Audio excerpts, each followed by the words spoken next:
You're listening to The Issues from the Capital Region. In upstate New York, I'm Alicia Purdy. There has been a dramatic increase in complaints about the use of fireworks across the capital region lately, which Schenectady Mayor Gary McCarthy blames on COVID-19, saying that because more people are home, there's greater access to fireworks. However, Schenectady Police Chief Eric Clifford said the department is gravely concerned about property damage from fireworks as well as emotional damage to pets or those living with autism or PTSD. The fireworks flap has been a vexing one for residents across Schenectady and municipalities big and small throughout the region and across the country, many of which are seeing an explosive surge in fireworks-related 911 calls much earlier in the run-up to the 4th of July holiday than in years past. Mayor McCarthy said Wednesday that there has been a backlog of 50 calls waiting for police to respond related to illegal fireworks, noting that the Sheriff's Department has had to step up to help respond as there have been between 5 and 10 fewer officers on the streets this year. The reduced staffing levels are due to the city's projected budget deficit because of the coronavirus's effect on revenue and the economy. Police Chief Clifford said the department is discussing setting up a tip line or email complaint line for fireworks, which are the cause of around 20,000 fires in the United States each year and numerous injuries, half of which are to children.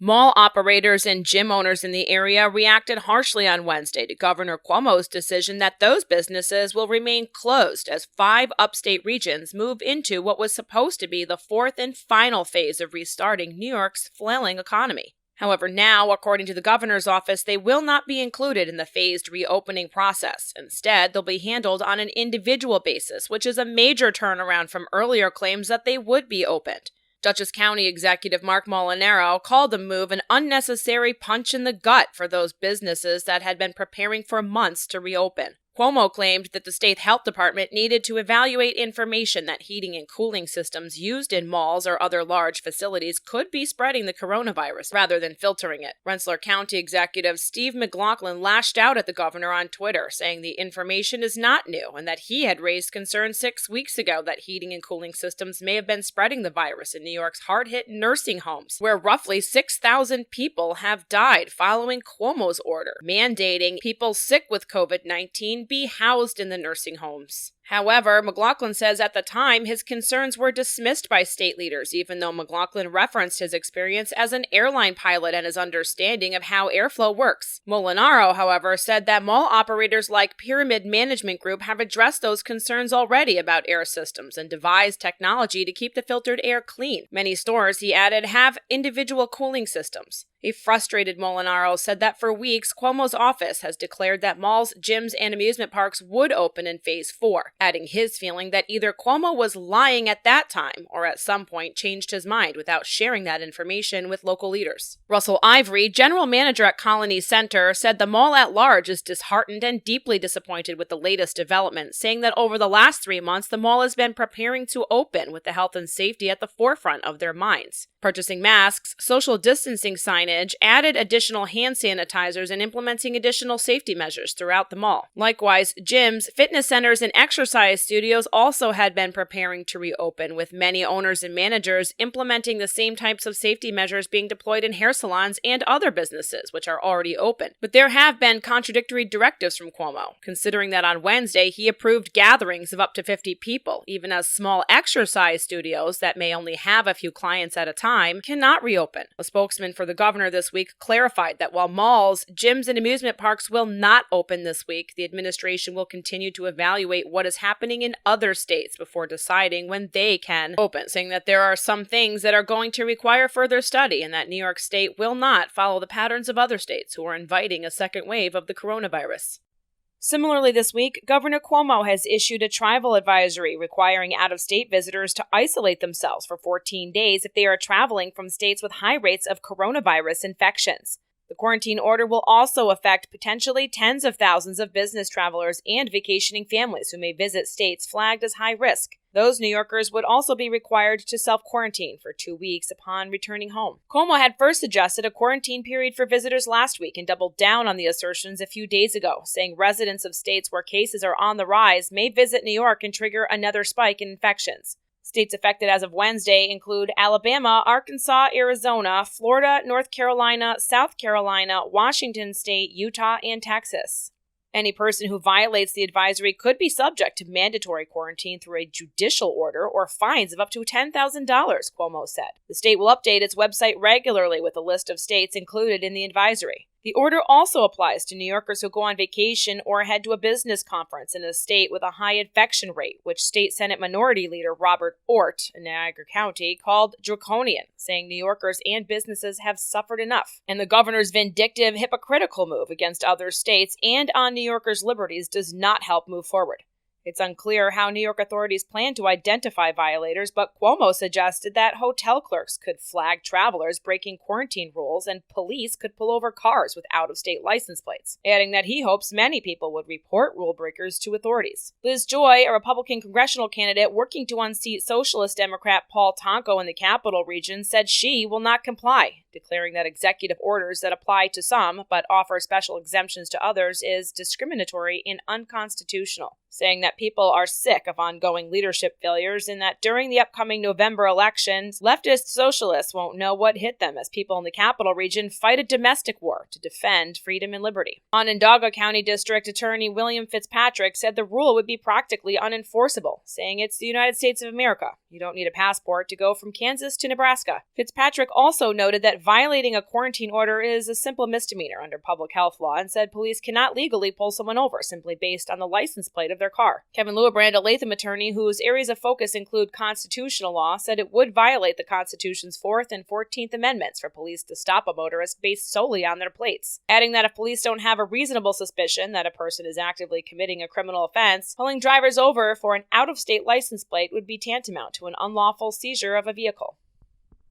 After a period of inexplicable silence, Albany Mayor Kathy Sheehan has finally stepped forward to express outrage about 2 more instances of gun violence occurring in the city of Albany, as Albany police have announced that the victim of a shooting Wednesday has died. The man, who was in his 30s, was one of 3 people shot in the city on Wednesday during 2 separate broad daylight incidents. The deadly shooting happened in the area of Morton and South Pearl Street, close to the city mission and the police station. Later on the same day, officers say shots were being fired indiscriminately from inside a car at First and Quail Street, and an elderly woman driving in the area at the time was hit in the neck. She was taken to the hospital and, at last check, was in serious condition.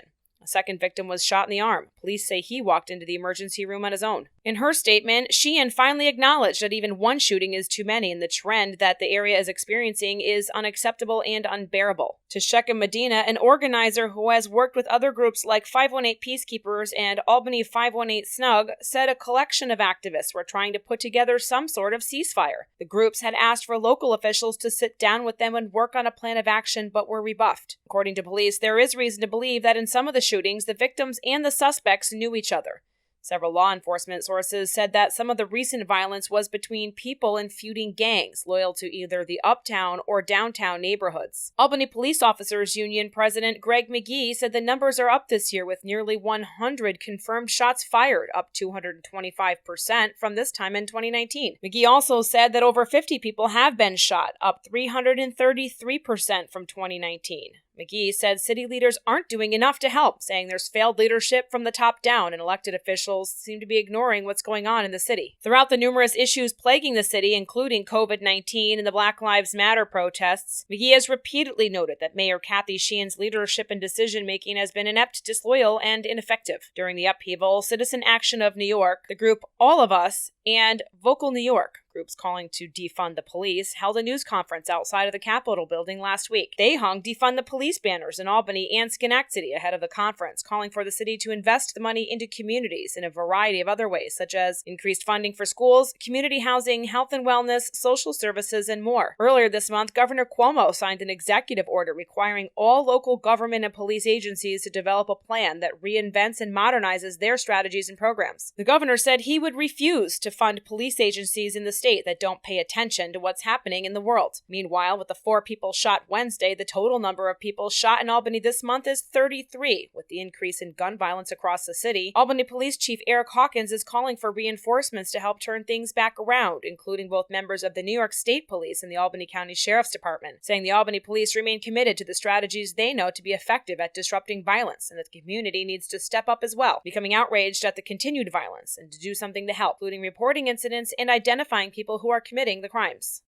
Liz Joy, a grassroots Republican running against self-proclaimed Democrat incumbent Paul Tonko for the Capital Region's 20th congressional seat, has been elected to the New York State Rifle and Pistol Association Board of Directors. Joy, who is the first Republican ever endorsed by the Albany Police Officers Union, has been a vocal supporter of area police, traveling to precincts to provide food, drinks, and other support, as well as relief to officers working under difficult conditions between managing COVID-19 responses, a sharp increase in overnight crimes, including illegal fireworks displays and rampant shootings across upstate cities, as well as continuing issues related to the unapologetically racist and violent Black Lives Matter movement. Joy's term on the New York State Rifle and Pistol Association Board of Directors will run for 3 years, and she has publicly issued a call for Capital Region citizens to stand up for law enforcement officers, even going so far as to host a Back the Blue barbecue over the weekend as a show of support and appreciation, where admission for all current law enforcement officers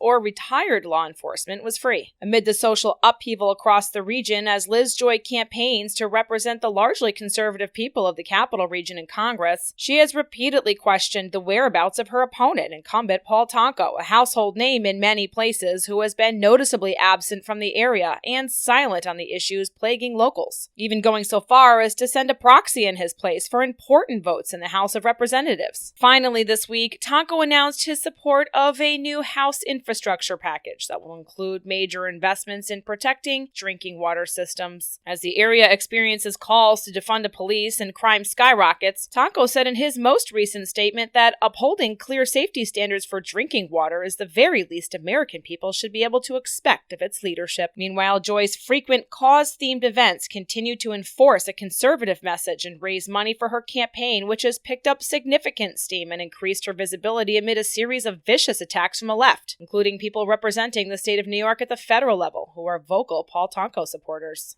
The National Baseball Hall of Fame and Museum in Cooperstown says it's preparing to reopen this week with many enhanced health and safety procedures in place for visitors and staff. With the Mohawk Valley ready to start Phase 4 on Friday, Cooperstown businesses are able to carefully ease back into more typical operations. Museum officials say the place where the game's greatest players are enshrined will be open from 9 to 5. The Hall of Fame says it's developed a comprehensive cleaning, physical distancing, and reduced contact plan that follows guidelines from the state and Centers for Disease Control and Prevention. Masks will be mandatory and available for free upon entry. Hand sanitizer stations will be placed throughout the museum, and a rubber-tipped stylus will let guests interact with touchscreens and buttons. The Hall of Fame has been closed since March 15th. When it reopens, it will have a new exhibit, Starting 9, which tailors visits to individual fans by curated must-see artifacts from their favorite teams. Admission will be limited to allow for social distancing. Timed admission tickets will be offered on a first-come, first-served basis when New York officially authorizes the region to enter Phase 4. The tickets available online will let baseball fans reserve specific dates and times to visit. Ideally, the framework will relieve congestion throughout the museum. However, the largest gathering places, the Grandstand Theater, the Bullpen Theater, the Learning Center, and Sandlot Kids Clubhouse will remain closed.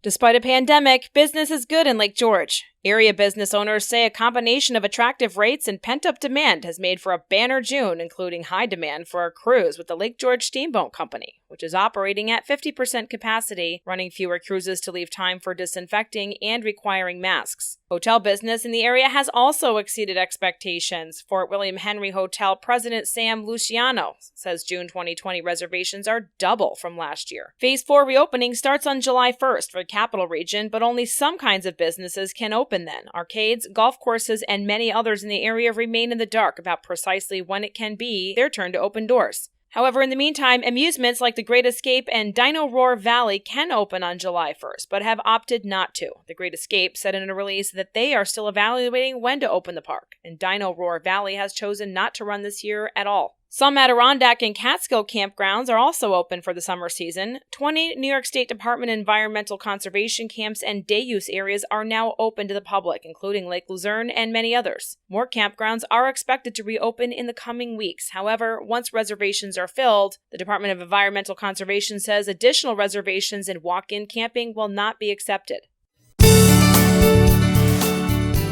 You've been listening to The Issues in and around the Capital Region.